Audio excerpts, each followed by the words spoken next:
A young millionaire collapses at his wife's funeral, but a poor boy announces, "Sir, she's not dead, I know where she is," leaving everyone in panic. The rain fell mercilessly on the cemetery. Nathan Brooks stood motionless before the polished mahogany coffin, his red-rimmed eyes fixed on Emily's portrait, resting on the lid. The grey sky seemed to match the darkness overwhelming his soul. "We are gathered here to say farewell to Emily Brooks, a beloved wife, daughter and friend." The priest's words sounded distant. Nathan could barely process that he was at his own wife's funeral. Only 3 days ago she was alive. 3 days ago, he had cancelled yet another dinner with her to close a major deal. 3 days ago, he still had the chance to say he loved her. His fingers tightened around the cell phone in his suit pocket. How many of her calls had he ignored in the past months? How many messages did he answer with a simple, "I'm busy, we'll talk later"? The success of Brooks Enterprises had demanded a price that he was only now realizing was far too high. Emily always brightened our lives with her generous smile. A lie, Nathan thought. In recent months, Emily barely smiled. Their arguments had become frequent, and the silence between them deafening. He remembered their last fight, when she threw her wedding ring onto the kitchen table. "You love that company more than you love me," she had shouted. Nathan loosened his tie. The air felt too heavy to breathe. Guilt smothered him more than sorrow. He was not just mourning her death, but also the slow dying of their love, something he had allowed while he'd been too busy building an empire. People began to approach for their final goodbyes. Distant relatives, co-workers, friends he barely recognized. Each touched his shoulder, offering words of comfort that he knew he didn't deserve. "Mr. Brooks?" One of the funeral assistants approached. "We need to proceed with the burial." Nathan nodded mechanically. It was time to say goodbye forever. He stepped forward, touching the coffin with trembling fingers, when he felt someone tug at his jacket sleeve. "Sir, she's not dead. I know where she is." Nathan turned, confused. In front of him stood a skinny boy in worn-out clothes, his face dirty. He couldn't have been older than 6. "What did you say?" Nathan asked, his voice rough from crying. "Your wife. She's not dead." The boy looked around, as though afraid of being overheard. "My name's Liam. I saw her last night." Nathan felt a flash of irritation. How had this street kid gotten into the funeral? And why was he inventing such cruel stories at a time like this? "Look, kid, I don't know what kind of joke this is, but..." "It's not a joke," Liam interrupted, holding out his closed hand. "I have proof." When the boy opened his palm, Nathan's heart stopped. There, perfectly preserved, was Emily's ring. The same ring she had thrown onto the kitchen table during their last fight. The same ring Nathan hadn't found when he returned home that night, assuming she had put it away. Where did you get that?" Nathan grabbed the boy's wrist harder than he intended. She was wearing it when the man took her. Liam wasn't intimidated by Nathan's reaction. It fell to the ground. "I picked it up to give it back to her, but I couldn't keep up with the car." Nathan's mind spun. It was impossible. He had identified the body at the hospital. He had seen Emily, pale and motionless, on the gurney. Or had he? Now that he thought about it, everything had happened so fast. The hurried doctor, the dimly lit room, his own state of shock. Had he really looked carefully? "Who is this boy, Nathan?" asked Margaret, Emily's sister, approaching with tears staining her face. Nathan didn't answer. A wild, desperate idea was taking shape in his mind. "Open the coffin," he said, his voice surprisingly steady. "What?" The priest looked scandalized. "Open the coffin now," Nathan repeated, louder this time, causing everyone to fall silent. The funeral director approached, embarrassed. "Mr. Brooks, this isn't recommended. Protocol." "To hell with protocol," Nathan shouted, already moving toward the coffin. "She's my wife. I want to see my wife." 2 funeral home employees tried to hold him back, but Nathan shoved them aside. With trembling fingers, he undid the coffin's locks himself and lifted the lid. A hush fell over the crowd, broken only by Margaret's muffled scream. In the coffin, dressed in Emily's favorite dress, lay a body, but it wasn't Emily. The woman's face, though similar at a glance, had different features. Her blonde hair was a darker shade, her facial structure more angular. She was not Emily. "My God," Nathan whispered, stepping back. "It's not her." Chaos broke out immediately. People were shouting, others were calling the police. The funeral director looked as though he was about to faint. Nathan turned, searching for Liam in the midst of the confusion. The boy stood in the same spot, watching everything with eyes far too wise for his age. "Who did this?" Nathan asked, dropping to one knee so he was at the boy's level. "Who took Emily?" "I don't know his name," Liam answered, "but I know where he took her. I can show you." The goodbye funeral had turned into something else entirely. It was no longer an ending, but a beginning.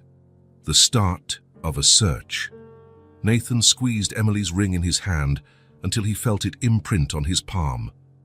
No matter what it took, he would find his wife. This would be his last chance to right his wrongs, if it wasn't already too late. The interrogation room at the police station had grey walls and the smell of stale coffee. Nathan had been sitting there for 2 hours, repeating the same story to the third different officer. His funeral suit was rumpled, and he kept running his hands through his hair. "So, Mr. Brooks," Detective Harris said, not hiding his skepticism, "you claim your wife is not dead based on the word of a street boy and a ring that could have been stolen." "It's not just that," Nathan insisted, trying to keep calm. "The body in the coffin wasn't hers. Everyone at the funeral saw it. Yes, there was a discrepancy in identification," the detective acknowledged, checking his notes. "But that could mean many things. A funeral home error, a mix-up with the bodies." "A mix-up?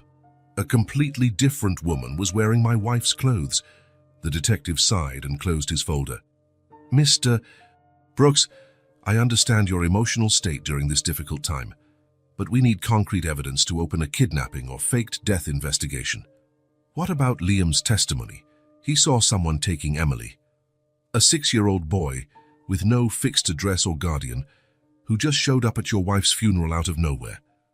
The detective raised an eyebrow. "Not exactly a reliable witness." Nathan clenched his fists under the table. He wanted to yell, to demand they do something, but he knew it wouldn't help. If he wanted to find Emily, he'd have to do it on his own.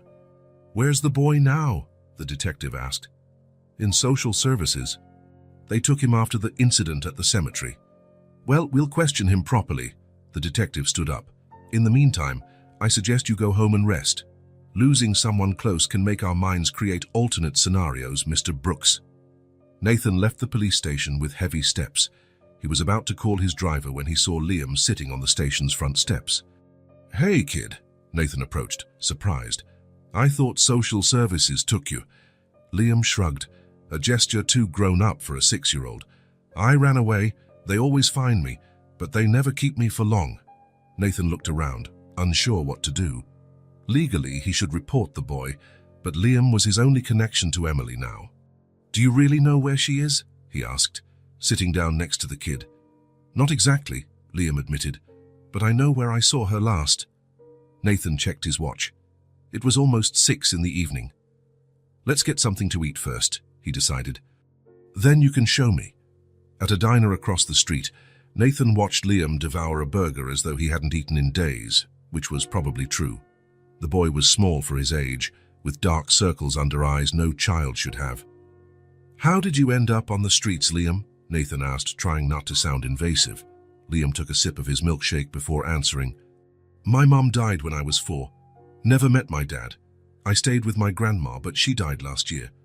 No other family members could take care of you." "No one else," Liam answered simply, without self-pity. "I ended up in a shelter, but it was a bad place, so I ran away." Nathan felt a lump in his throat. How could someone so young talk about such suffering so matter-of-factly? "Are you going to send me back to the shelter?" Liam asked, in a frighteningly calm voice. "I don't know what I'm going to do with you yet," Nathan admitted honestly. "But first, I need you to help me find Emily." St. Mary's Hospital was an imposing building in the heart of the city. Nathan had been there 3 days ago when he got the call about Emily's accident. Now, walking through the white corridors with Liam by his side, everything felt different. Every nurse, every doctor seemed like a possible accomplice. "Mr. Brooks," the receptionist looked surprised to see him. "I'm so sorry for your loss. I need to speak with Dr. Curtis," Nathan said without preamble. He was the one who treated my wife in the ER. The woman typed something into her computer, frowning. That's strange. I don't see a doctor. Curtis on the schedule that night. What do you mean? He personally received me. Blonde, about 50 years old, rectangular glasses. We don't have any Dr. Curtis with that description, she replied, looking genuinely puzzled. Nathan felt his stomach drop. What about the admission record for Emily Brooks? There must be a file. Treatment notes. More clicks on the keyboard. The receptionist's face went pale. Mr. Brooks, according to our system, your wife was never admitted to this hospital. Nathan nearly knocked over the monitor with his hand. That's impossible. I was here. I saw her on a gurney in that room. He pointed toward the emergency corridor. Sir, please calm down, the receptionist requested, glancing around nervously. I can check the backup system. Sometimes records don't sync properly. While the woman worked, Nathan looked at Liam, who observed everything with sharp eyes. The boy seemed to pick up on every detail with a perception unusual for his age. It's all lies, Liam whispered, leaning toward Nathan. Look at how she's typing. She's not really searching for anything. I'm sorry, Mr. Brooks, she finally said. There's no record of your wife in our system. What about the security cameras? They should show me entering the hospital that night. Our cameras record on a 48-hour loop, she answered too quickly. The footage has already been overwritten. Nathan grabbed Liam's hand and pulled him away. We'll take a look for ourselves.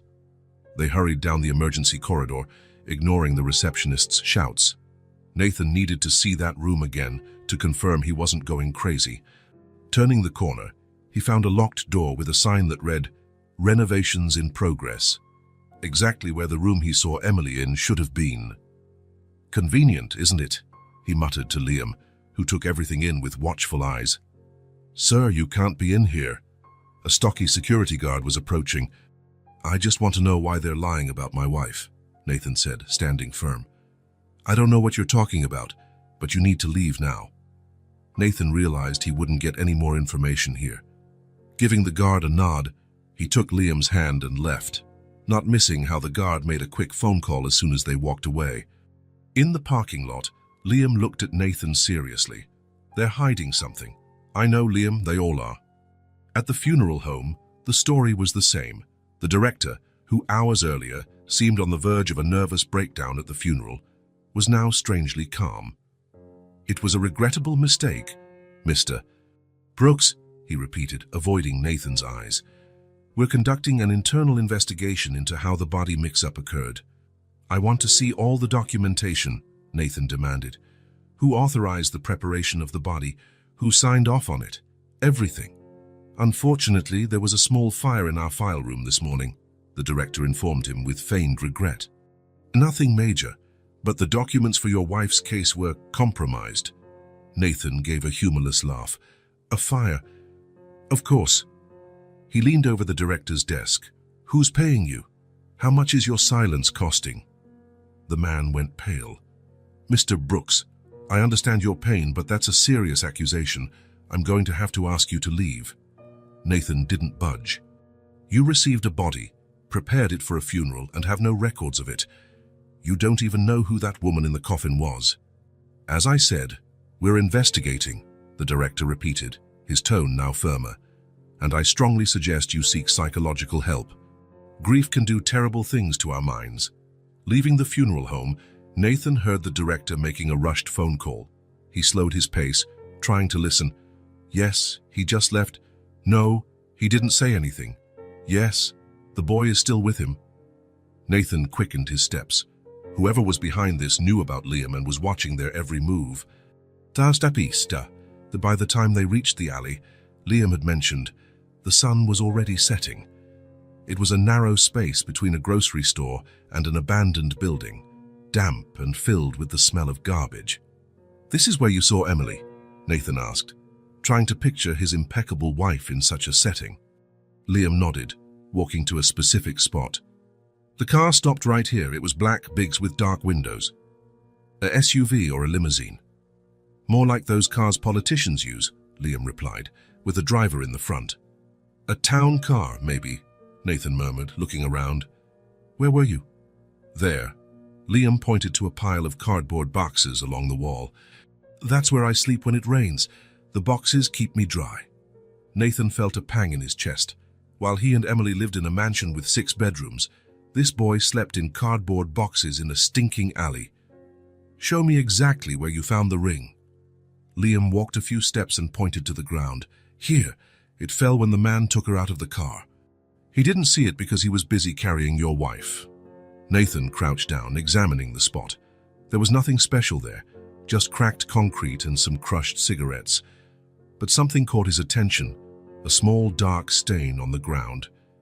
This looks like blood, he said, touching the dried patch. Yeah, Liam confirmed.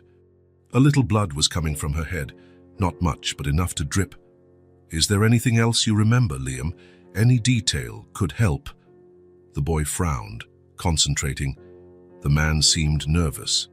He kept looking around like he was scared someone would see. And he talked on the phone before putting her in the car. Did you hear what he said? Something like, I've got her now, and he asked if the money was ready. Nathan felt a chill, a kidnapping for money. But there had been no ransom request. And why fake Emily's death? Which way did they go? Liam pointed east, down that street.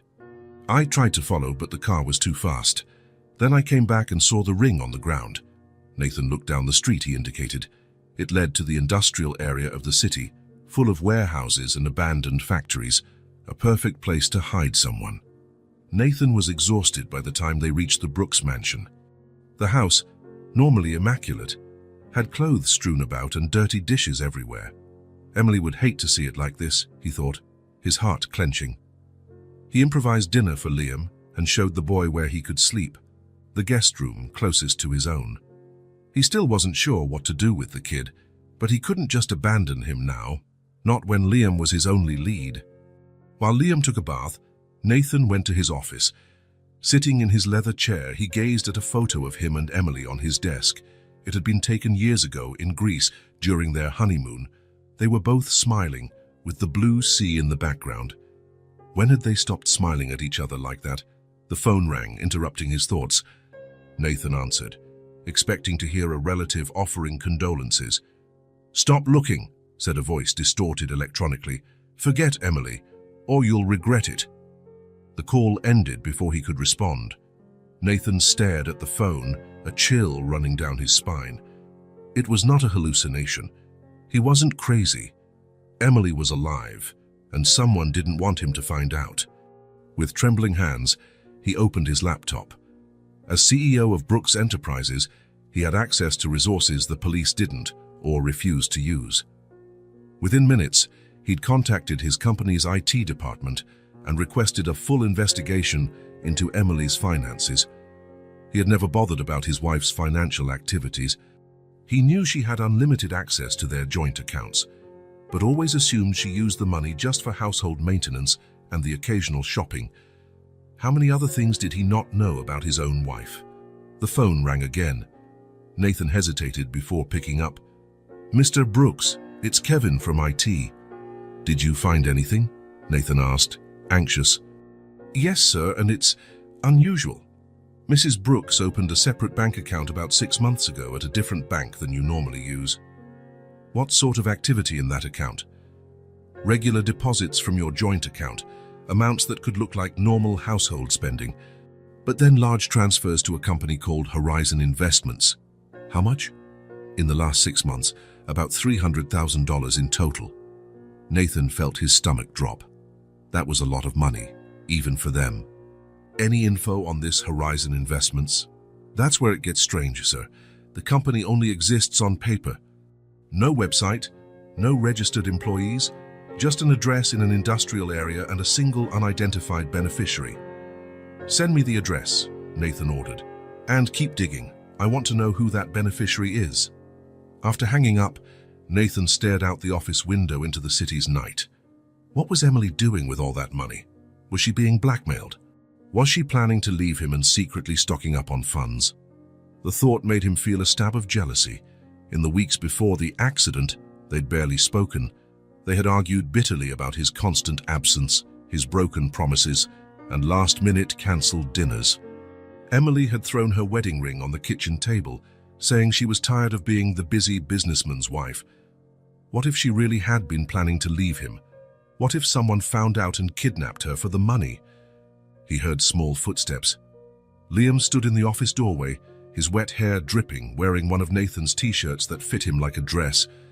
"I can't sleep," the boy said. "I keep thinking about your wife." Nathan motioned him closer. "Liam, I need you to tell me exactly what you saw that night.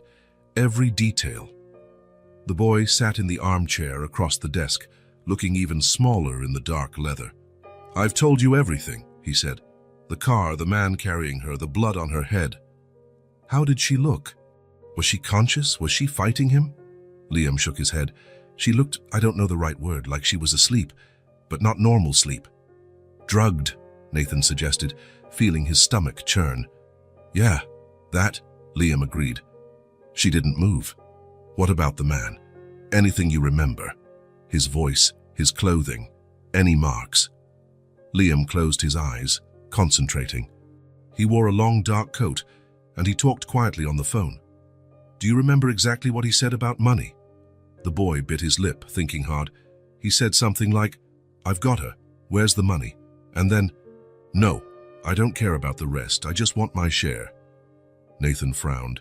That didn't sound like a typical kidnapping. It sounded more like a transaction.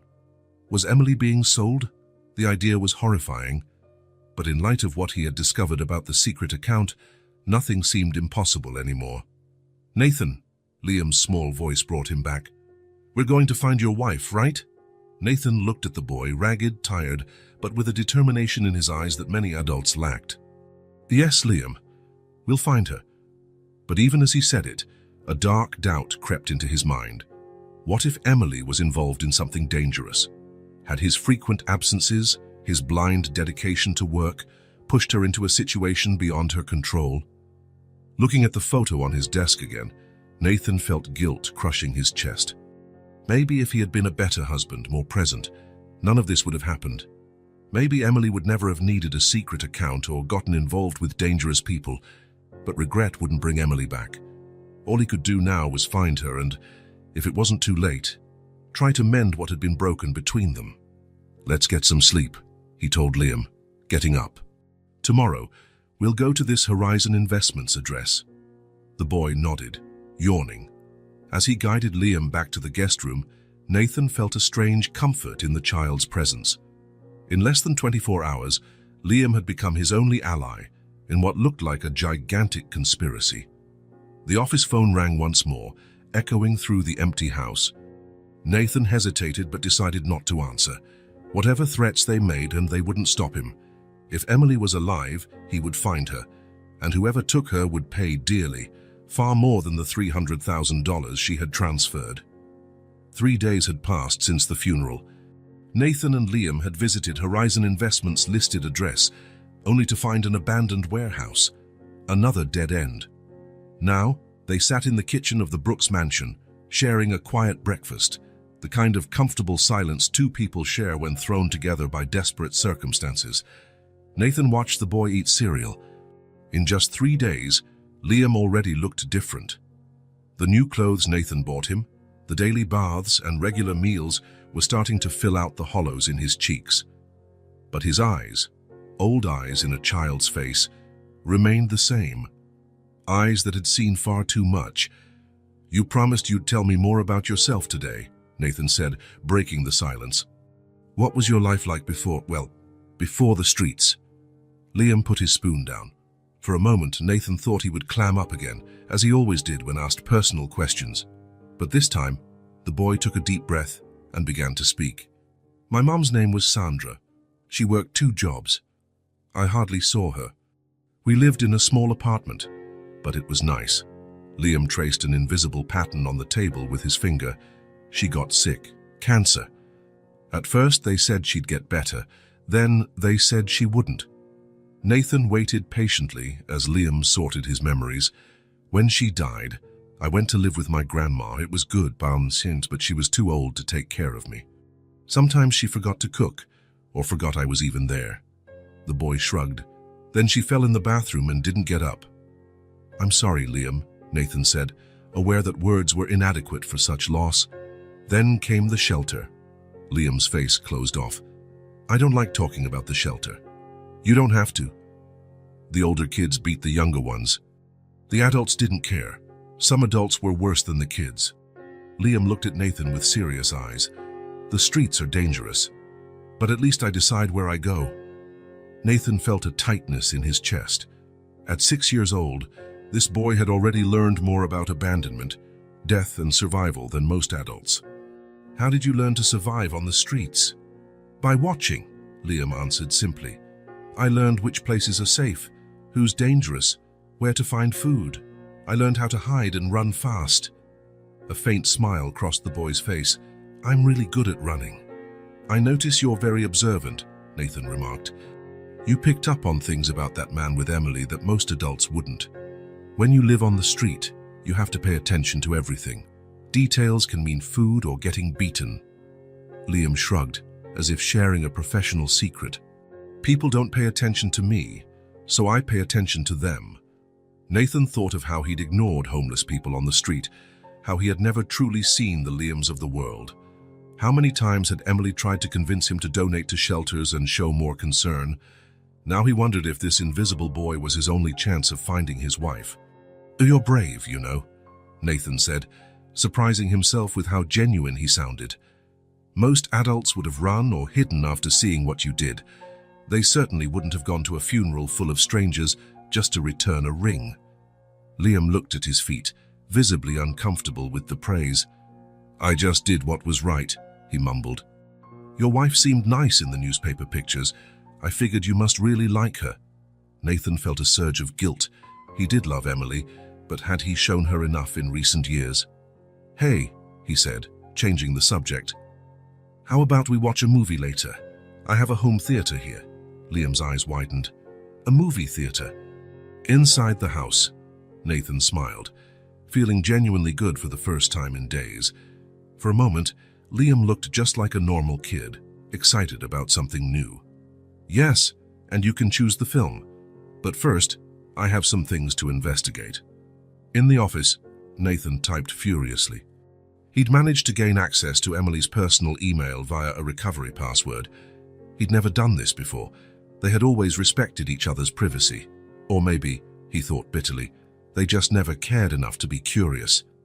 Emily's inbox was meticulously organized into folders: volunteer work, household bills, family. He focused on messages from the last 6 months, when the bank transfers began. Anything? Liam asked, sitting in the corner armchair, drawing on a notepad Nathan had given him. Not sure yet, Nathan replied, opening a folder titled Personal Projects. Emily seems to have been involved in some sort of... I'm not sure what. The emails exchanged with someone identified only as J were vague and cautious. Mentions of donations, final steps, and keeping everything discreet. In one email, Emily wrote, I can't involve Nathan in this. He'll never understand. The last message was 5 days before her supposed accident. We're almost there. Soon everything will be resolved. What the hell were you doing, Emily? Nathan murmured at the screen. Liam stood up and came closer, peering over Nathan's shoulder. Maybe she was helping someone. With $300,000. My mom used to say rich people always help other rich people, Liam said with childlike bluntness. Maybe your wife wanted to help people like me. Nathan looked at the boy, surprised. He'd never considered that possibility. Emily had always had a strong sense of social justice, something he often dismissed as naive idealism. Let's go visit some of Emily's friends, Nathan decided, shutting down the computer. Friends who might know more than I do. Margaret, Emily's sister, lived in an upscale apartment downtown. When she opened the door and saw Nathan with Liam, her tear-swollen eyes widened in surprise. Nathan, what are you... Who is this? This is Liam, Nathan explained. He's been helping me. May we come in? I need to ask you some questions about Emily. Margaret's living room was filled with photos of Emily. The sisters, always close, smiled at beaches, parties, and graduations. Nathan realized there were more pictures of Emily here than in his own home. You really think she's alive? Margaret asked, pouring tea. Her tone was skeptical. but her eyes held a glimmer of hope. "I'm sure," Nathan replied, "and someone wants me to stop looking." Margaret, was Emily acting strangely in the weeks before the accident? Margaret hesitated, glancing at Liam, who was exploring the living room with quiet curiosity. "Don't worry about him," Nathan assured her. "He knows everything." "Well, yes," Margaret admitted. "Emily seemed anxious. She cancelled our weekly lunch twice, which never happened. When I asked if she was okay, she said she was involved in an important project that required discretion." "Did she mention anyone? Any name, maybe starting with J?" Margaret frowned. "Not specifically, but she was on her phone all the time, texting someone.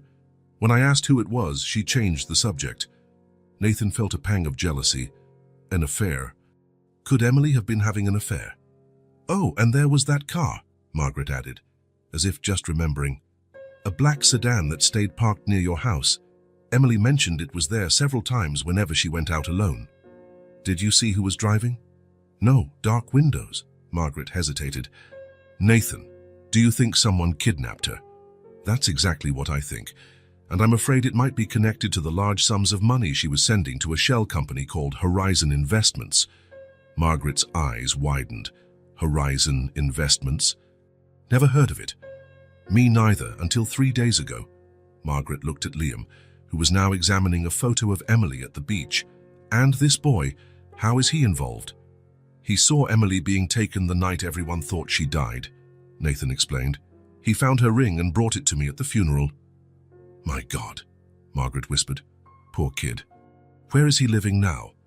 "With me," Nathan answered, surprising himself with how naturally the words came out. "Temporarily." As they left Margaret's apartment, Nathan realized something had changed. He'd said temporarily, but the truth was he couldn't imagine continuing the search without Liam. The boy was not just his link to Emily, but also a presence that somehow filled a bit of the emptiness her absence had created. And the next stop was Claire's home, Emily's best friend from college. If there was anyone Emily might have confided in, it was her. Claire was in her garden when they arrived, watering plants. She nearly dropped her watering can when she saw Nathan. "Nathan, I'm so sorry about what happened." "Emily's not dead, Claire," Nathan said bluntly, "and I think you know that." Claire's face went pale. She looked nervously at Liam. "Who's the boy?" "A witness." Nathan took a step forward. "Claire, I need to know what Emily was into. Was she involved in something dangerous?" Claire bit her lip, clearly conflicted. Finally, she gestured for them to come inside. Once inside, Liam wandered over to a bookshelf, curious but contained. Claire spoke in a low voice. Emily was worried about something. In the last few weeks, she mentioned she was finally going to do the right thing, even if it was difficult and complicated. "Do you know what that right thing was?" "Not exactly, but it had something to do with money, with justice." Claire hesitated. "And with you, Nathan." "Me? How so?" "She said you'd be furious if you found out, but she had to do it, with or without your support." Nathan felt his blood run cold. What on earth was Emily doing? Something illegal. "Claire, did Emily mention anyone named Jay, or Horizon Investments?" Claire shook her head. "Not that I remember, but..." She lowered her voice even more. "A couple of weeks ago, when we went out for lunch, Emily was really nervous. She said she'd been followed the night before, a black car. And when we got back, there was a man standing across the street, watching. Emily went pale when she saw him. Did you get a look at him? From a distance, tall, dark hair. He wore a long coat even though it was warm." Nathan exchanged a glance with Liam, who had quietly approached and heard everything. "Sounds like the man I saw," the boy said. Claire looked at Liam, confused. "Who exactly are you?" "I saw when they took Mrs. Emily," Liam said with surprising composure. "The man in the coat. He said something about wrapping everything up soon." "Wrapping everything up soon," Claire repeated, frowning. "Emily used those exact words in our last phone call. She said she was about to wrap everything up, and then we could finally travel together, like we'd planned for years." On the drive home, Nathan was more confused than ever. The pieces of the puzzle seemed to multiply without forming a clear picture. Was Emily in danger, or had she planned something? Was she running from someone or meeting them secretly? Why so much secrecy, especially with him? "She didn't trust you," Liam said abruptly, as if reading Nathan's thoughts. "That's why she didn't tell you." Nathan glanced at the boy, surprised by his frankness. "You think so? You worked a lot, right?" Liam continued. "My mom did too. She said she had no choice, but I still missed her." Nathan felt like he'd been punched. "Yes, I worked a lot. Thought I was building something for both of us, but you built it alone," Liam finished. "And she ended up alone too." Suddenly, 4 days of stress, fear, and guilt crashed down on Nathan. He pulled the car to the side of the road and put his head in his hands. "What if I can't find her?" he murmured, more to himself than to Liam. "What if it's too late?" To his surprise, he felt a small hand on his shoulder. "It's not too late," Liam said with a confidence that belied his size. "We'll find her." Nathan looked at the boy. "We?" "Yes," Liam nodded gravely. "I promise to help you to the end, and I always keep my promises." Something warm and unexpected blossomed in Nathan's chest. How could this child, who had lost everything, still believe in promises?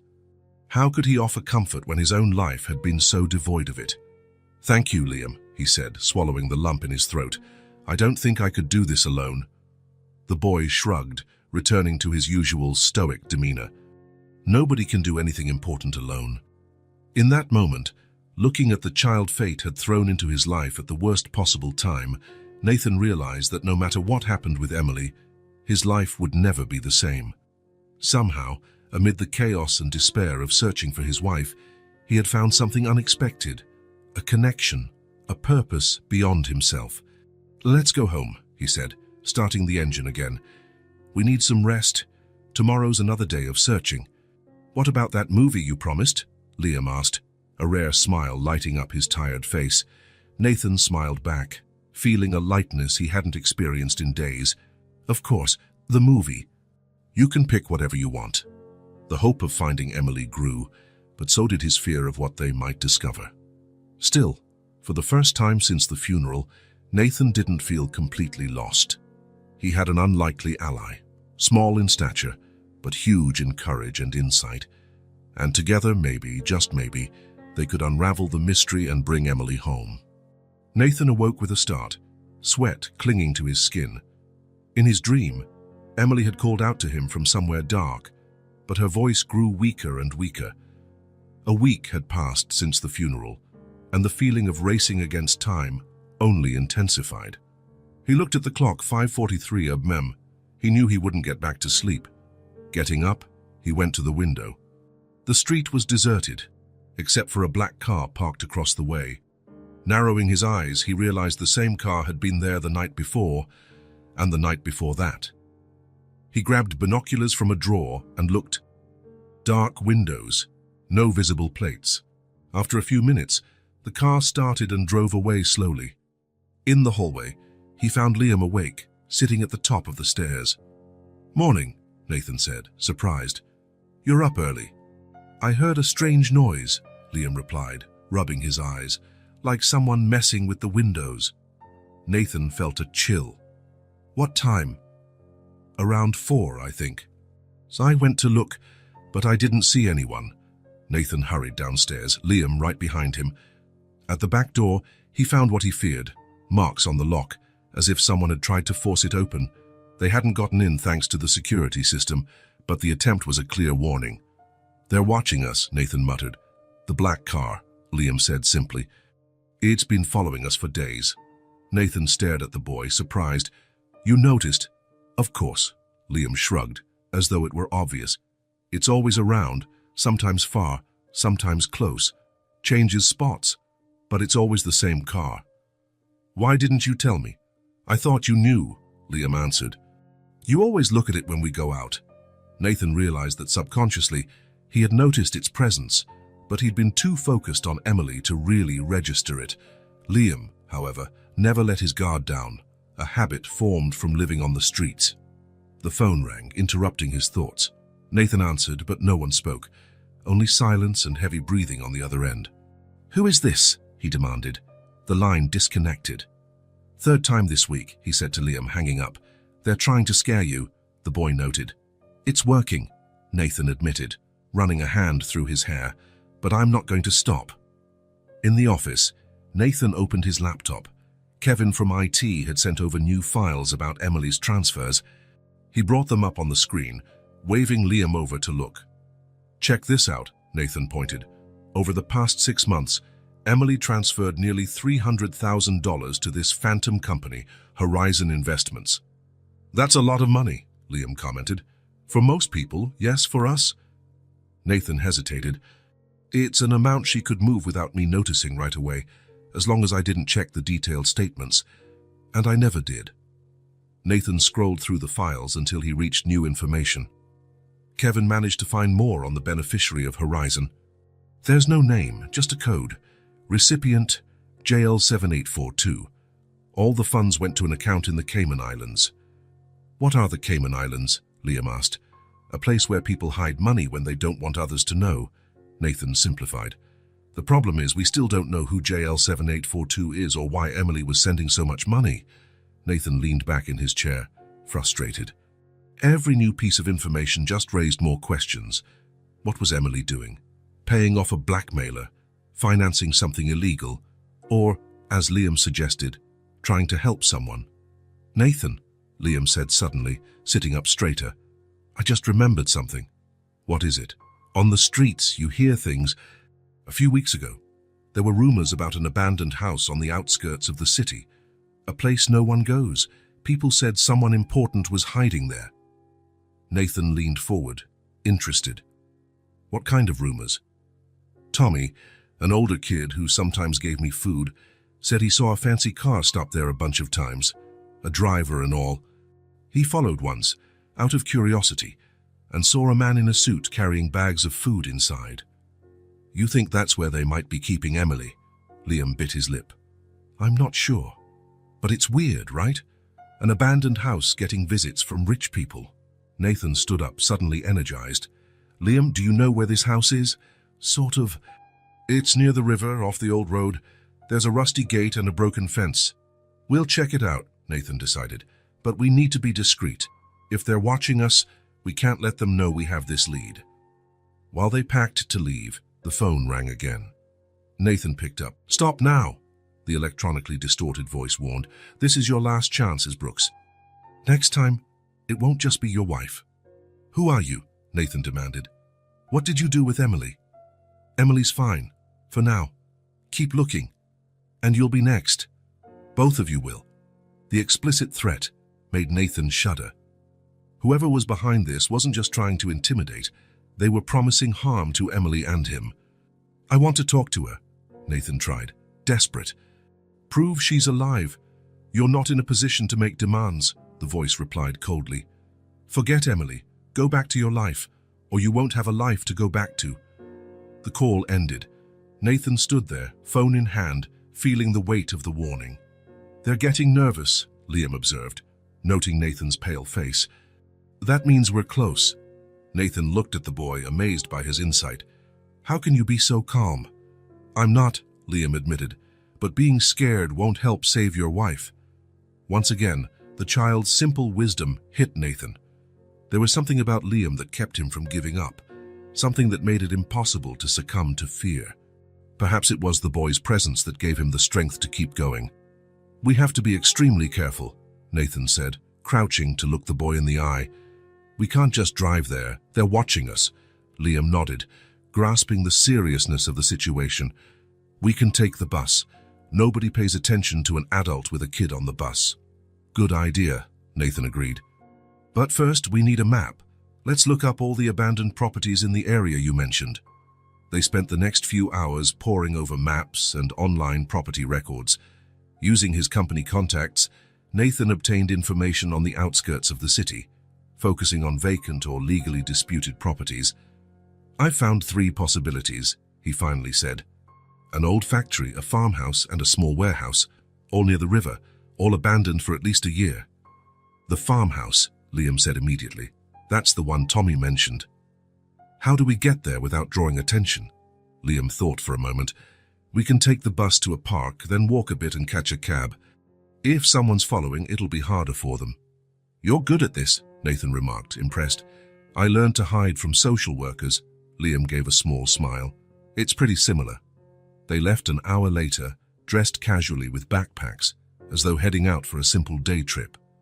Nathan locked all important documents in his safe before they left. Something told him the house wouldn't be safe in their absence. On the bus, they sat at the back, keeping a close eye out for anyone tailing them. Nathan didn't see the black car anywhere, which was both a relief and a concern. If he couldn't see who was watching him, he wouldn't know where the danger was coming from. That man in the front, Liam whispered, leaning in. He got on right after us and he keeps staring back, Nathan observed discreetly. A middle-aged man in a dark coat, despite the hot day, sitting alone and glancing toward them frequently. Good eye, Nathan murmured. We'll get off at the next stop and see if he follows. When the bus stopped, they exited quickly. The man stayed seated, but Nathan noticed him watching them through the window. A chill ran through him. Change of plans, he told Liam, picking up the pace. We'll go into that store and leave through the back. They entered a small grocery store, pretending to browse. They asked to use the restroom, and an employee pointed down a back corridor that led to an alley exit. Once outside, Nathan took out his phone. We need a cab now. 15 minutes later, they were on their way to the rural outskirts of the city. The cab driver, an elderly man who chatted non-stop about the weather, didn't seem to notice his passengers' tension. Drop us off at the intersection of Old Highway and River Road, Nathan requested, not wanting to reveal the exact location. The farther they got from the city, the more Nathan's anxiety grew. If Emily really was at that abandoned farmhouse, what would they find? Would she be okay? What if it was a trap? It'll be fine, Liam said quietly, as if reading Nathan's mind. We'll find her. Nathan looked at the boy beside him, so small yet so strong. How could someone who had lost everything still have so much hope? You're amazing, you know that, he blurted. I don't know what I'd do without you on this search. Liam seemed embarrassed by the compliment, but a shy smile crossed his face. You're okay too, he murmured. For a rich adult, Nathan laughed, feeling a brief moment of lightness amid the constant terror of the last few days. It was odd how this boy, who had come into his life at the worst moment, had become so important in such a short time. The cab dropped them at the intersection as requested. Nathan paid in cash, leaving a generous tip so the driver wouldn't remember much about them later. Now we walk, he said, adjusting his backpack. Liam, you remember exactly where the house is? Yeah, it's that way, the boy pointed to a narrow dirt track. We have to walk a bit, but not too far. They walked in silence for nearly 20 minutes, alert for any noise or movement. The path was deserted, broken only by occasional bird song. Finally, Liam signaled for them to stop. There, he whispered, pointing toward a bend in the road ahead. After that curve, you'll see the gate. Nathan nodded. We'll approach through the woods, not along the road. It's safer. They slipped into the trees, moving slowly to avoid making noise. When they reached a vantage point overlooking the property, Nathan pulled out binoculars from his backpack.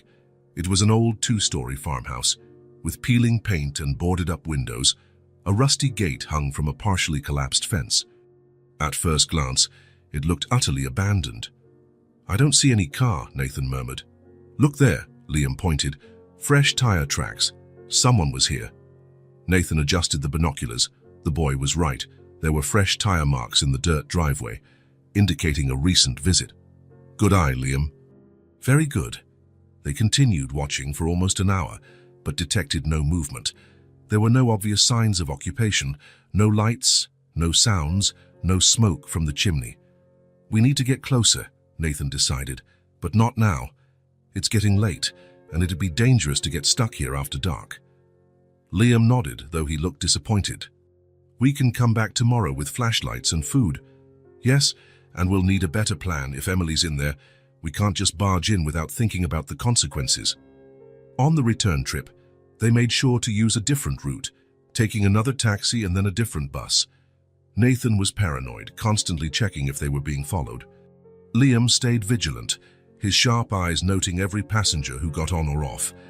It was getting dark by the time they arrived at the Brooks mansion. Nathan immediately sensed something was wrong. The front door was slightly ajar, even though he was sure he'd locked it.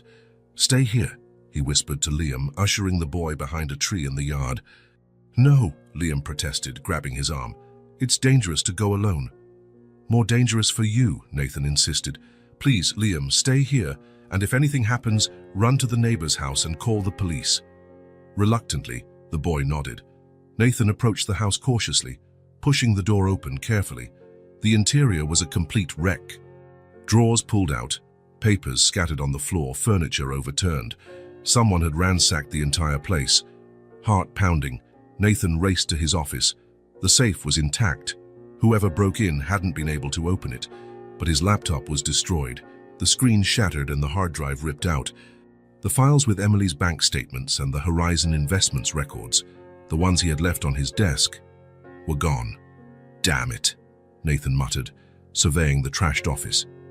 They'd taken everything that linked Emily to the secret account and the transfers. Without that evidence, his story sounded even more like a grieving widower's delusion. A noise at the door made him whirl around. Liam stood there, eyes wide, taking in the destruction. "I told you to wait outside," Nathan scolded, but he couldn't muster any real anger. "I thought you might need help," Liam explained, stepping into the office. They took everything. Almost everything. The most important documents were in the safe. Nathan crouched in front of the boy. "Liam, this is getting too dangerous. Maybe you should stay somewhere else for a while. Maybe with Margaret, Emily's sister." "No," Liam interrupted firmly. "I'm not leaving you alone. I promised to help find your wife, and I keep my promises." Nathan looked at that 6-year-old boy, so determined, so brave despite everything he'd lost, and felt a lump in his throat. "I know you promised," Liam continued. "But it's not just that. It's you and Mrs. Emily are the only people who've been nice to me since my grandma died. I can't leave you now." Nathan swallowed hard, touched. "Thank you, Liam. That means a lot to me." Carefully, they checked the rest of the house. The intruders had torn everything apart, but seemed to have taken nothing except documents. It was a clearly targeted search. They wanted to erase any evidence that might lead Nathan to Emily. "What do we do now?" Liam asked as they tried to straighten up the living room. "I think we need help," Nathan admitted. "I was thinking of hiring a private investigator, someone not connected to the local police. I'm starting to suspect someone in the department might be involved." "Why do you think that?" "It's too convenient how they dismissed my story so quickly. How the body in the coffin was misidentified without anyone being held responsible. How all the records vanished." Nathan picked up his phone. He still had some contacts from his days as a lawyer before founding Brooks Enterprises. One was a former cop who now worked as a private investigator. "I'll make some calls. Meanwhile, I don't think we should sleep here tonight." Liam nodded, looking around nervously. "They might come back." "Exactly. We'll go to a hotel under fake names, pay in cash." As they gathered clothes and essentials, Nathan couldn't shake the sense of failure. A week after the funeral, and what had he achieved? Vague leads, rumors, and now a ransacked house. Emily was still missing, and the threats were escalating. "Hey," Liam said, touching his arm, "don't give up. We found the place where she might be. That's more than we had before." Nathan looked at the boy, struck by his resilience. "You're right, and tomorrow we'll check that house more thoroughly." In the car on the way to the hotel, Nathan made a decision. No matter how dangerous, he would return to that farmhouse. The tire marks, the isolated location, the rumors Liam had heard, all pointed there. If Emily was being held there, he'd find her. And if she wasn't, he'd keep searching until his last breath. He glanced in the rearview mirror, half expecting to see the black car trailing them. The road behind them was empty. Yet somehow that didn't comfort him. Whoever was behind Emily's disappearance was patient, meticulous, and willing to do anything to stop him. But they hadn't counted on his determination, and they definitely hadn't counted on Liam, whose sharp eyes and instincts had already proven invaluable. "We'll find her," Nathan said, both to himself and to Liam. "No matter how long it takes." "Yeah," the boy agreed, his small face serious in the dashboard lights. "We'll find her." The road stretched ahead, dark and uncertain. But for the first time in days, Nathan felt something besides fear and guilt. He felt hope. Darkness swallowed the car as Nathan turned off the headlights half a mile from the abandoned property. The moonless night offered perfect cover, but it also made it hard to see the path. He parked on a side road, hiding the vehicle among tall bushes. "Are you sure we both should go?" Nathan asked Liam one last time, though he already knew the boy's answer. "Yes," the boy replied firmly. "Four eyes see more than two." In the 3 days since their house was invaded, they had stayed at a small motel on the edge of the city under fake names, paying cash. The private investigator Nathan hired had dug deep into Horizon's beneficiary, but came up empty. Whoever was behind JL 7842 had covered their tracks well. Tired of waiting, Nathan decided it was time to act. The farmhouse was their best lead, and he couldn't waste any more time.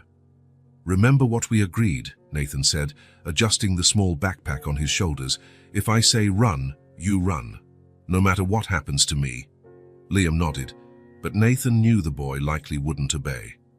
Over the past days, their bond had grown stronger than he'd ever thought possible. Liam wasn't just a little ally in the search for Emily, he was almost like a son.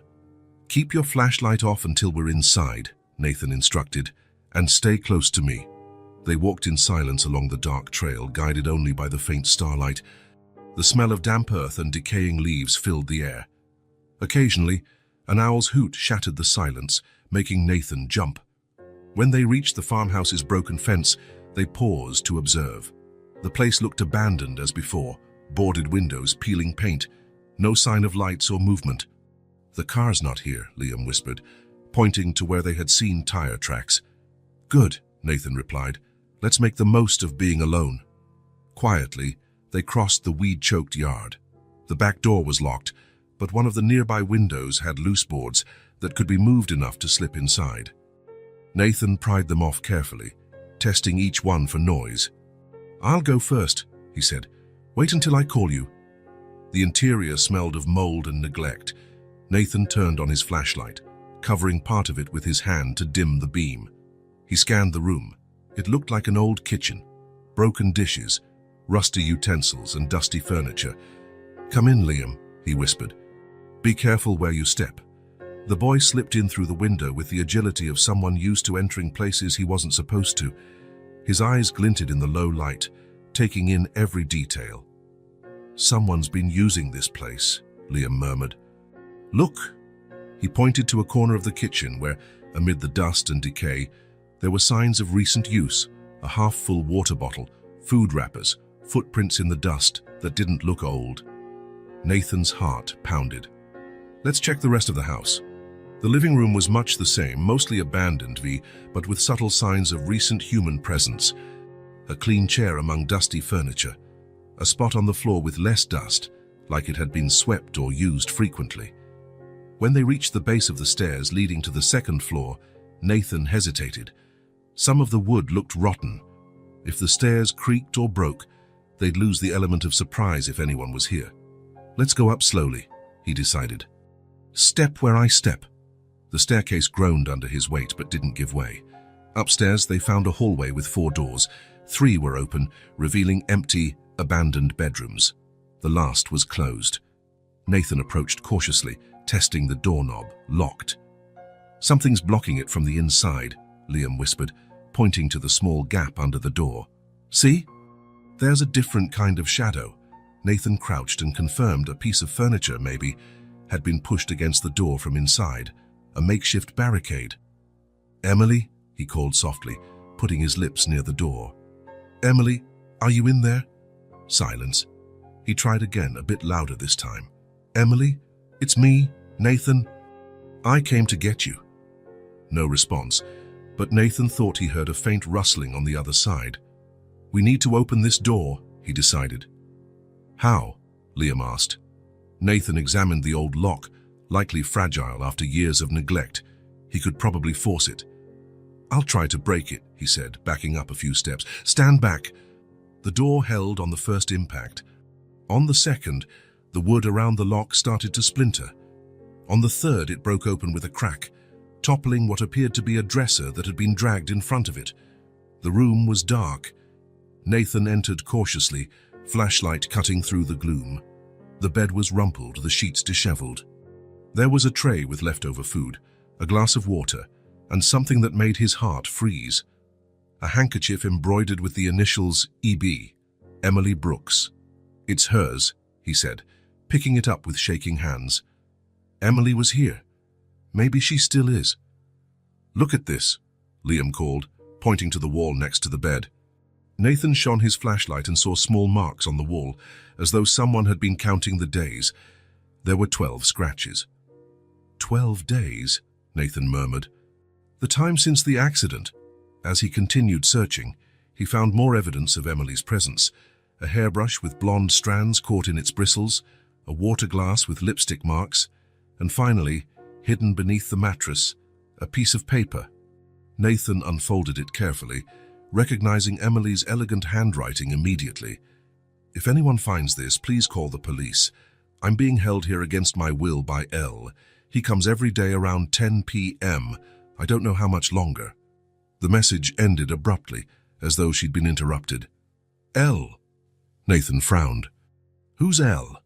Liam, who was scanning the room with almost professional curiosity, beckoned Nathan over to the window. "Look at these screws." He pointed at the boards covering the window. "They're new, put in recently." Nathan nodded. All the other windows in the house had old rusty nails, but this one was sealed with shiny new screws. Someone had reinforced this window to keep someone from escaping. "She's not here now," Nathan concluded, sweeping the light around again, "but she was, and she'll be back." "Or he'll bring her back," Liam corrected. "The man who took her." "L.A., Nathan repeated, trying to think of who it could be. Did he know anyone in Emily's life whose name began with L? An ex-boyfriend, a colleague, an enemy. Liam spotted something under the bed. He crouched and pulled out a small box. Look, more of her stuff. Inside were personal items of Emily's, her planner, a small photo album, a book with a page marked. Nathan flipped through the planner, searching for clues. On the last pages, he found notes about the transfers to Horizon Investments. One entry read, "Final transfer today. Lucas says this will fix everything." "Lucas?" Nathan exclaimed. "Lucas Davidson? Her cousin?" "Who's Lucas?" Liam asked. "Emily's cousin, her uncle's son. They grew up together." Nathan tried to process, but why? Why would Lucas do this? Before he could say more, Liam froze, pointing to the window. "Lights," he whispered. "They're coming up the road." Nathan rushed to the window and saw 2 headlights approaching the house. Someone was arriving. "We need to hide," he said quickly. "Put everything back how it was." They replaced the box under the bed and straightened the sheets to look undisturbed. Nathan pocketed Emily's note. He couldn't leave that behind. "Where do we hide?" Liam asked, voice tense. Nathan looked around desperately. There wasn't much time. "The closet," he decided, pointing to a large built-in wardrobe. "Hurry!" They barely closed the closet door before hearing the sound of a car stopping outside. Then a gate opening, footsteps at the entrance, and a door unlocking. Someone was here. From inside the closet, through gaps in the wood, they could see part of the room. Nathan held Liam behind him protectively. Both turned off their flashlights, enveloped in near total darkness. Minutes dragged on as they heard footsteps downstairs. Someone was walking through the house, moving things around. Finally, steps on the stairs, coming closer. The bedroom door opened, and a figure entered carrying a flashlight. Nathan held his breath. It was Lucas Davidson, Emily's cousin, whom Nathan had seen only a few times in recent years at family events. Tall, dark-haired, with intense eyes that always seemed a bit out of place in family gatherings. Lucas wasn't alone. He was pulling Emily by the arm, practically dragging her into the room. She looked pale, haggard, her hair disheveled, and her clothes rumpled. But she was alive. "You'll stay here until I fix everything," Lucas was saying, his voice tense. Things got complicated. Someone broke into his house and stole documents. "Lucas, please," Emily pleaded, her voice hoarse as though she'd cried a lot. "This has gone too far. Let me go. I promise I won't tell anyone." Lucas gave a bitter laugh. As if I could trust you now. After everything I've done, you still want to go back to him. He's my husband. He doesn't deserve you, Lucas shouted, suddenly furious. He ignores you, treats you like a trophy, while I've always been there. I've always taken care of you. Nathan felt bile rise in his throat. Was Lucas obsessed with Emily? How had he never noticed? Please, Emily tried again, her voice calmer now. You didn't have to do all this. We could have talked. Talk? Lucas gave a harsh laugh. I've tried talking for years. I tried to show you how he doesn't deserve you, but you never saw. So yes, I had to do this. I had to make you see. He pulled something from his pocket. A gun. Emily stepped back, eyes wide with fear. I'm not going to hurt you, Lucas said, voice softening. I'd never hurt you. This is to protect me. Your husband is out there, looking. He almost caught me once. Nathan is looking for me, Emily asked, a spark of hope in her voice. Of course he is. The fool won't give up, Lucas spat. But don't worry. Soon he'll stop searching, one way or another. The veiled threat made Nathan clench his fists in anger. He wanted to burst from hiding right then and tackle Lucas, but the gun worried him. One wrong move, and Emily could be hurt. You're sick, Lucas, Emily said, her voice finding strength. This isn't love. It's obsession. It's madness. Don't tell me what love is, Lucas yelled, his hands shaking as he pointed the gun.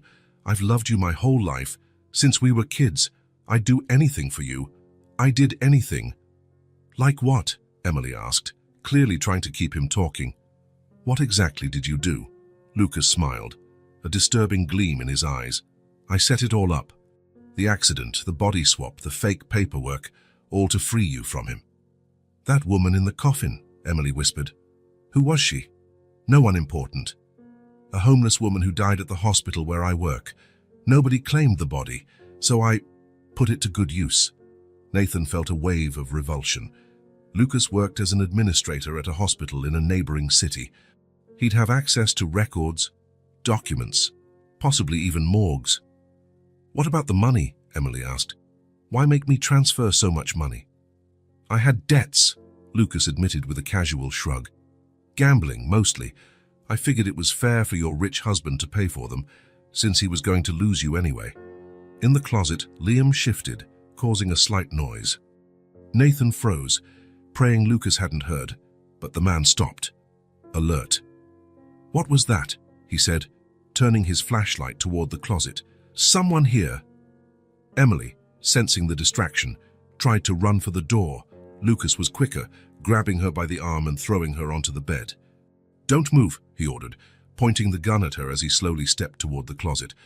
If someone's there, come out now or I'll shoot Emily. Nathan knew he had no choice. Carefully, he opened the closet door and stepped out, hands raised. Nathan, Emily exclaimed, a mix of relief and terror on her face. Well, well, Lucas sneered, now aiming the gun at Nathan. If it isn't the devoted husband, we finally meet for real, dear brother-in-law. Lucas, Nathan said, keeping his voice calm despite his racing heart. Don't make this worse. Put the gun down. Worse? Lucas laughed. Things can't get worse for me. I've committed fraud, forgery, kidnapping, maybe even homicide, depending on how they classify using that homeless woman's body. One more murder won't make a difference. You're not a murderer, Lucas, Emily pleaded, trying to soothe him. I've known you since we were kids. This isn't you. You don't know me, Lucas snapped, his gun hand trembling. No one really knows me.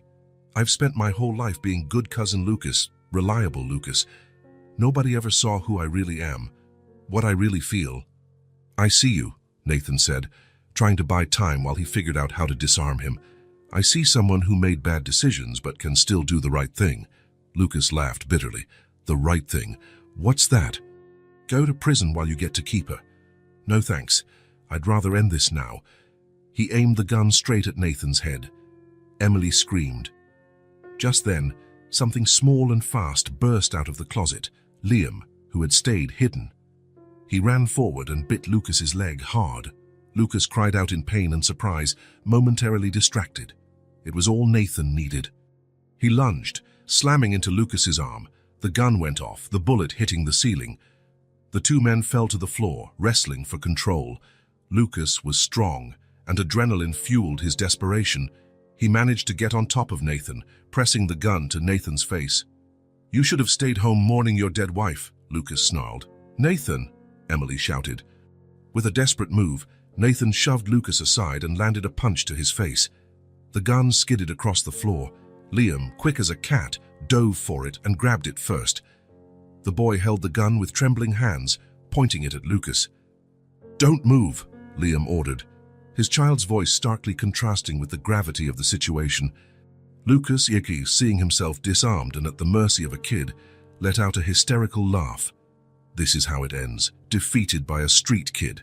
Nathan got to his feet, panting, and rushed to Emily. She collapsed into his arms, sobbing.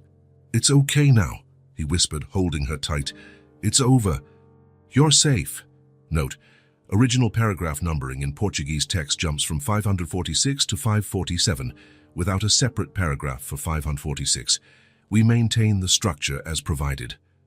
Lucas tried to stand, but Liam kept the gun trained on him. "Stay where you are," the boy said, "or I'll shoot." "You wouldn't shoot, kid," Lucas taunted.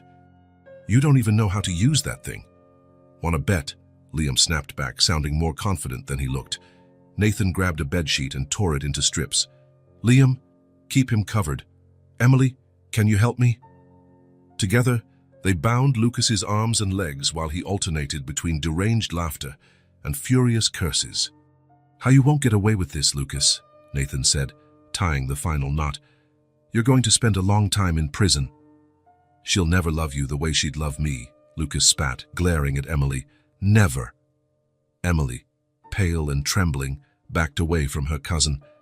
"I never loved you like that, Lucas. You were family. I trusted you." "Emily?" Nathan said gently. "Are you hurt? Did he hurt you?" She shook her head, though her vacant, distant look worried Nathan. She was clearly in shock. "We need to get you to a hospital," he decided, "and hand this lunatic over to the police." "The police won't believe you," Lucas laughed. "I have friends there. Why do you think nobody investigated the accident more closely?" "We have proof now," Nathan retorted, "and witnesses. Your game is over." With Lucas tied up and gagged, Nathan called the private detective he'd hired. Within an hour, state police, brought in from outside the local precinct to avoid any of Lucas's possible accomplices, surrounded the property. Seated at the back of an ambulance, wrapped in a blanket, Emily looked like a shadow of the vibrant woman Nathan remembered. A doctor said she was dehydrated and malnourished, with minor bruises but no major injuries. The psychological trauma, however, would be harder to heal. "He's my cousin," she said softly, watching as the police loaded Lucas in handcuffs into a car. "We grew up together. How could he—" Nathan sat beside her, holding her hand. "Don't try to understand his madness right now. The important thing is you're alive. You're safe." Emily turned to Liam, who stood by the ambulance, observing everything with watchful eyes. "Who is this brave young man?" she asked, a small smile tugging at her lips. "This is Liam," Nathan introduced. "He saved our lives. Actually, he helped me find you from the start." Emily reached out to the boy. "Thank you, Liam. You're a hero." Liam blushed, clearly uncomfortable with the praise. "I just did what was right." While paramedics prepared to take Emily to the hospital, Nathan pulled Liam into a tight hug. "I don't know how to thank you," he said, voice thick with emotion. "You risked your life for us." "You risked yours for her," Liam replied simply. "That's what family does, right?" The word family hit Nathan like a punch. This boy, who had no one in the world, considered them family after just 2 weeks together. A police officer approached Nathan. "Mr. Brooks, we'll need your statement at the station, and the boys too." "Can we do that after my wife is treated at the hospital?" Nathan asked. "Of course," the officer agreed. "But we need to understand exactly what happened here." Nathan looked at Lucas, now being shoved into a police cruiser. The man stared at Emily with a mix of adoration and hatred that made Nathan shudder.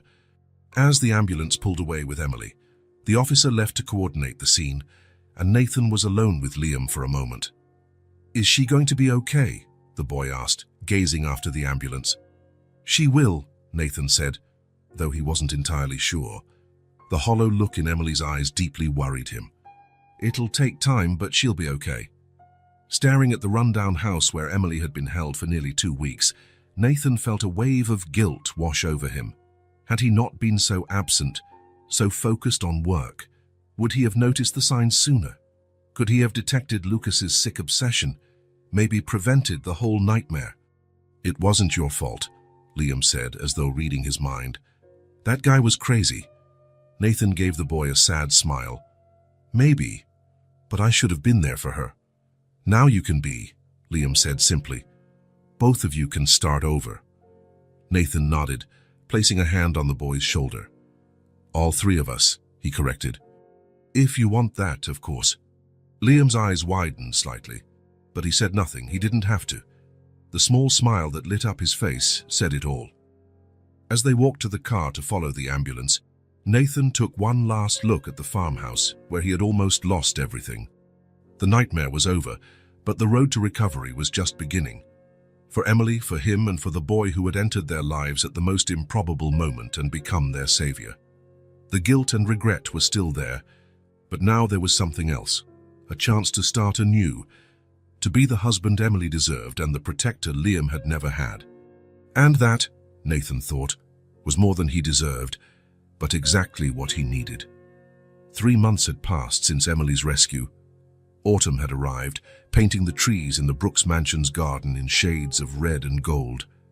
Nathan watched through the window as Emily and Liam walked across the lawn, gathering fallen leaves. Emily laughed at something the boy said, a sound Nathan feared he might never hear again after her ordeal. The first few weeks after the rescue had been difficult. Emily spent 5 days in the hospital, recovering from dehydration and malnutrition. The bruises on her arms, where Lucas had grabbed her so many times, faded quickly, but the invisible wounds lingered. The doctors insisted on immediate psychological support. Twice a week, Nathan drove Emily to sessions with Dr. Winters, a trauma specialist. For the first few sessions, Emily could hardly speak about what had happened. She sat in silence, staring out the window as if still locked in that dark room.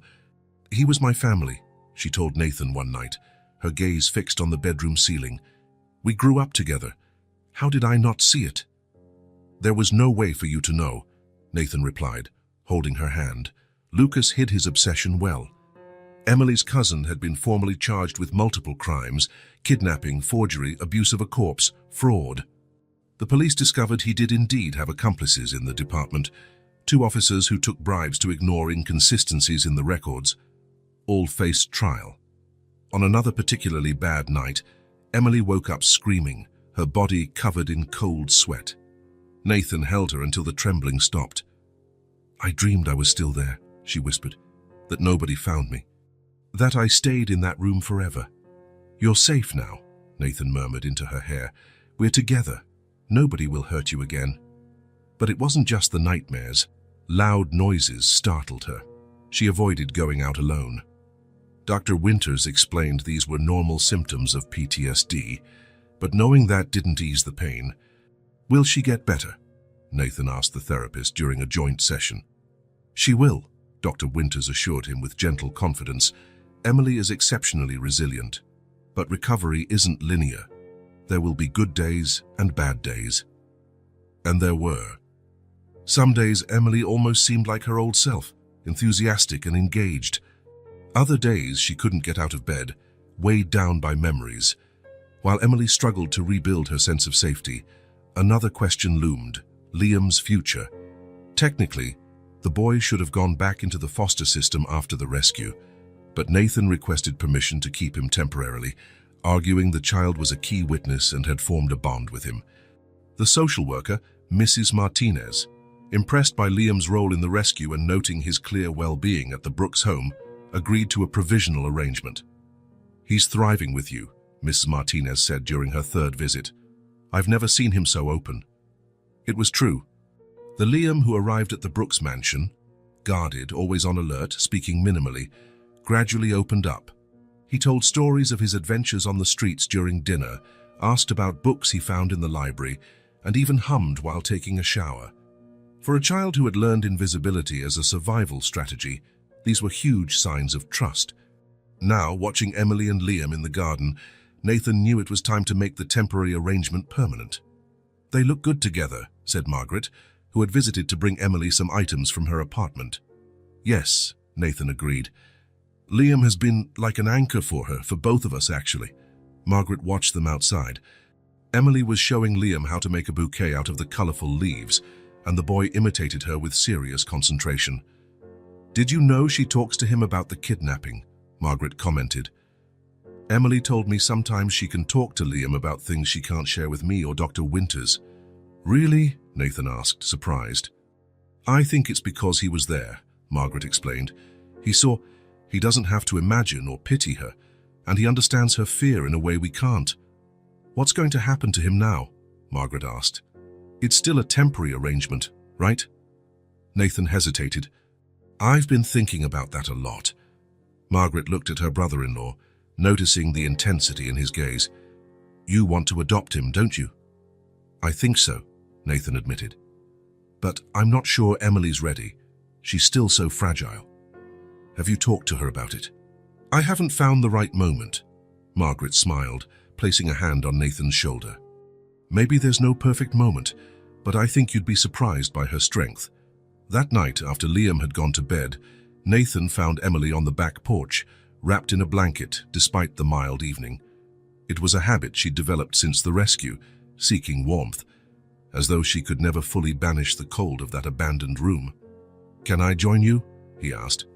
Emily smiled, making room for him on the garden bench. "Sure."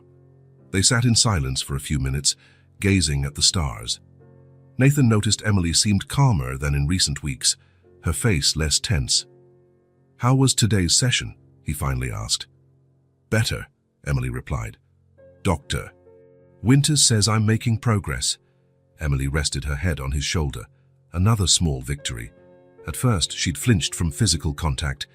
"Nathan," she said softly, "we need to talk about Liam." His heart pounded. "What about him?" "The social worker called me this afternoon. The temporary period is ending. They want a decision on where he goes. What do you think?" Nathan asked carefully. Emily was quiet for a moment. Then she straightened, looking at Nathan intently. "He can't go back into the system. Not after everything he's been through. Everything he's done for us." "I agree," Nathan said, relief washing over him. "But I'm scared," Emily continued in a near whisper. "What if I can't handle it? What if I'm not a good mother to him? I'm still so broken, Nathan." Nathan took her hands in his. "Emily, you're not broken. You're healing. And Liam is healing too. Maybe you can heal together. He deserves someone strong, someone stable. What if my flashbacks scare him? What if I get worse?" "Liam has seen more darkness than most adults," Nathan said gently, "and somehow he still has this light inside him. Maybe he doesn't need us to shield him from reality. Maybe we just have to love him through it." Tears sparkled in Emily's eyes. "You want to adopt him, make him officially part of our family?" "Yes," Nathan replied without hesitation. "From the moment he walked into your funeral with your ring, something changed in me. And after all we've been through together, I can't imagine life without him." Emily wiped her tears with the back of her hand. "He brought me a drawing yesterday. It showed a house with 3 people in front. 'This is our family,' he said. 'You, Nathan, and me.' Like it was the most natural thing in the world." "For him it is," Nathan said. "He never really had a family, at least not since he lost his mom and grandma. But he still believes in it. He believes in us." "Can we do this?" Emily asked, her voice torn between fear and hope. "Raise a child, after everything that's happened?" "I think we can try," Nathan answered. "If you want to. If you're ready." Emily took a deep breath, looking at the house where Liam slept peacefully in one of the guest rooms. "I'm not sure I'll ever be completely ready. But waiting until I'm perfect might mean waiting forever." She squeezed Nathan's hand. "Let's try. Let's adopt him." The next morning, over breakfast, Nathan and Emily watched Liam devour his pancakes with the enthusiasm of someone who'd known real hunger. In the 3 months living with them, he'd gained weight. his once hollow cheeks now fuller, and his skin had a healthier color. "Liam," Nathan began, exchanging a glance with Emily, "we need to talk to you about something important." The boy stopped eating, instantly alert, a habit from his street days, always bracing for bad news. "Okay," he said cautiously. "You know, Ms. Martinez, the social worker, has been visiting to see how you're doing," Emily said gently. "She's gonna take me away?" Liam asked directly, his sharp eyes sensing the tension. "No," Nathan replied quickly. "Actually, it's the opposite. Emily and I want to know how you'd feel if we adopted you, legally, so you can stay with us for good." Liam blinked, processing the words. For a moment, his face remained impassive, that neutral mask he'd perfected to survive. Then slowly, tears filled his eyes. "You want to be my parents? Forever?" Emily stood and knelt beside his chair. "Yes, we do, if you want that. But why?" The boy's question was heartbreaking, revealing how little he believed he deserved love. "Because you're special, Liam," Nathan said, joining Emily. "Because you're brave and kind and smart. Because you're already part of our family, even without papers. And because we love you," Emily added simply.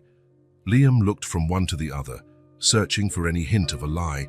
Then, in a rare show of emotion, he flung his arms around Emily's neck and began to sob. "I want it," he mumbled between sobs. "I really do." Nathan wrapped them both in an embrace, tears blurring his own vision. For the first time since Emily's kidnapping, the Brooks mansion felt like a true home again. The adoption process turned out to be more complicated than they expected. As Nathan had feared, there were bureaucratic hurdles. The system preferred placing children with families that hadn't experienced recent trauma. Emily's kidnapping, Liam's involvement in the rescue, everything raised red flags among cautious social workers. "They worry it's an emotional decision, not a rational one," explained the family attorney they hired. "We have to prove you're stable and fit to raise a child."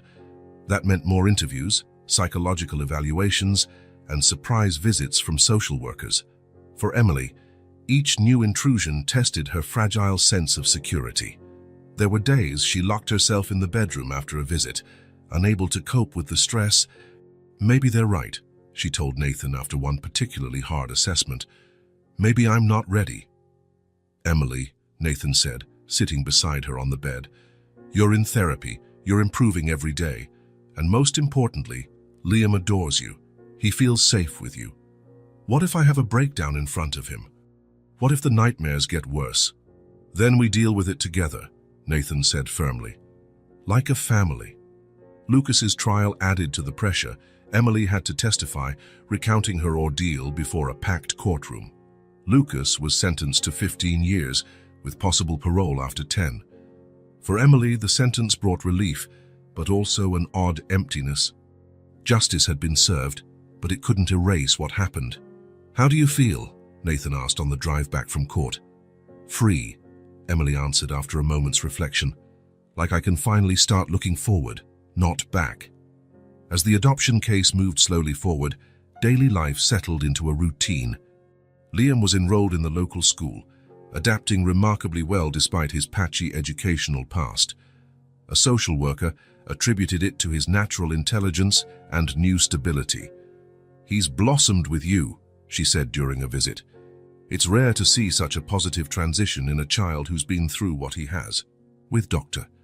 Winter's encouragement, Emily began working part-time at an arts foundation, something she'd always wanted to do but never had time for when busy being the perfect wife of a successful businessman. The work gave her a sense of purpose that aided her recovery. Nathan drastically reduced his work hours, delegating more at Brooks Enterprises. 3 nights a week, he came home in time for dinner with Emily and Liam. Fridays were now family movie night, with Liam choosing the film. One night, after a particularly vivid nightmare, Emily found Liam sitting at her bedside. "You were screaming," he said simply. "Want me to get Nathan?" Emily, still trembling, shook her head. "He took a sleeping pill." "Better not wake him," Liam nodded, showing a maturity beyond his years. "Want me to stay with you for a bit?" The offer was so simple and sincere, it brought tears to Emily's eyes. That would be good, she replied. The boy sat beside her, propping himself against the pillows. When I had nightmares on the street, I used to look at the stars, he said. It made me feel less alone.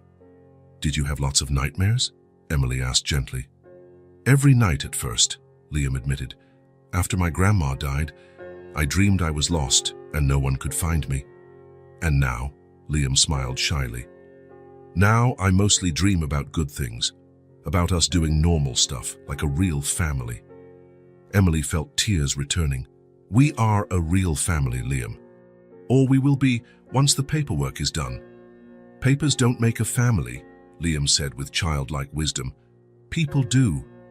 Emily hugged the boy, marveling at how someone so young, who had suffered so much, could have such a clear view of what truly mattered. That night, she had no more nightmares. Over the following months of waiting, they hit setbacks. One evaluator recommended against the adoption, citing Emily's recent trauma as a risk factor. Nathan's attorney appealed, and another evaluation was ordered. The possibility of losing Liam to the system loomed over them like a dark cloud. What if they take him from us? Emily asked one night, her voice shaking with fear. They won't, Nathan promised, though he wasn't certain. I'll hire the best lawyers, use every resource we have. I don't want to go back, Liam said calmly, surprising them by entering the room. Apparently, he'd overheard, to the shelter or another family. I want to stay here. Emily opened her arms and Liam rushed into her embrace. We'll fight for you, she promised, with everything we have. Time passed, and slowly, the assessments began to tip in their favor. Emily's therapist wrote a positive report about her progress. Liam's teachers documented his remarkable academic and social development. Even Ms. Martinez, the social worker, became an active advocate for the adoption. 6 months after starting the process, the day of the final adoption hearing arrived. The courtroom was decorated cheerfully, a common practice for adoption finalizations, the lawyer explained. Liam wore his first suit, bought just for the occasion, looking both proud and uncomfortable in the formal attire. Emily clutched Nathan's hand as the judge reviewed the final paperwork. Her therapy had progressed significantly over the past months. Though nightmares still came occasionally, they no longer paralyzed her with fear. Dr. Winters had recently mentioned post-traumatic growth, when someone not only recovers from trauma, but finds new strength and purpose through it. After reviewing all the documents and reports, the judge announced, I'm pleased to grant this adoption. As of today, Liam is officially Liam Brooks, son of Nathan and Emily Brooks. The room erupted in applause. Margaret, in the front row, snapped photos like crazy. Ms. Martinez beamed with genuine delight. Even the usually stoic lawyer looked moved. Liam, however, stood as if in shock, staring at the certificate the judge handed him. Are you okay?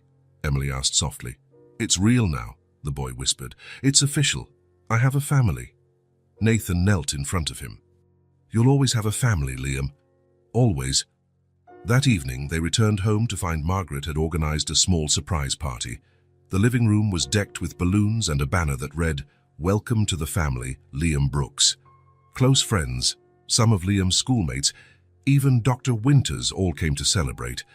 For Nathan, seeing his house full of life again felt almost surreal. For so long, the mansion had been an empty space, a symbol of his professional success and personal failure. Now it was filled with laughter and conversation.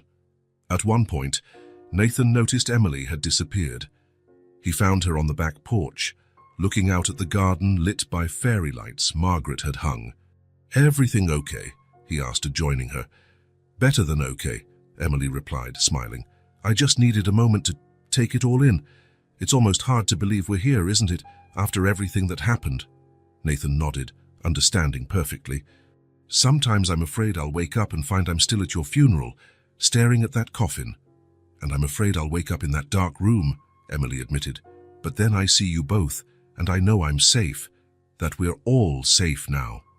The door opened, and Liam appeared, carrying 3 glasses of what looked like champagne. Margaret says we need a toast, he explained, handing them the glasses. Mine is just sparkling apple juice, he added with a mischievous grin. Nathan took his glass, looking at his wife and his son, with a heart overflowing with gratitude. "What shall we toast to?" Emily asked. "Family," Liam suggested immediately. "Our family." "To family," Nathan agreed, raising his glass. "And to new beginnings," Emily added, her eyes shining not with pain, but with happiness. The three glasses clinked softly, sealing a silent promise. The past, with all its pain and betrayal, would be remembered but not define them. The future, uncertain as ever, would be faced together. Liam, whose courage saved Emily. Emily, whose strength inspired Nathan. Nathan, whose determination brought them all together in the most unlikely way. Three people fate had entwined in the darkest of times. As they returned to the party, Nathan glanced once more at the starry sky above. Sometimes, he thought, the brightest light is found only after the deepest darkness. And sometimes, the strongest families are forged not by blood, but by the deliberate choice to love one another, day after day, no matter the circumstances. The Brooks mansion, once merely a house, had finally become a home. If this story touched your heart, subscribe to the channel and turn on notifications so you don't miss the next ones. Leave a like because it helps this story get recommended to more people. See you in the next story.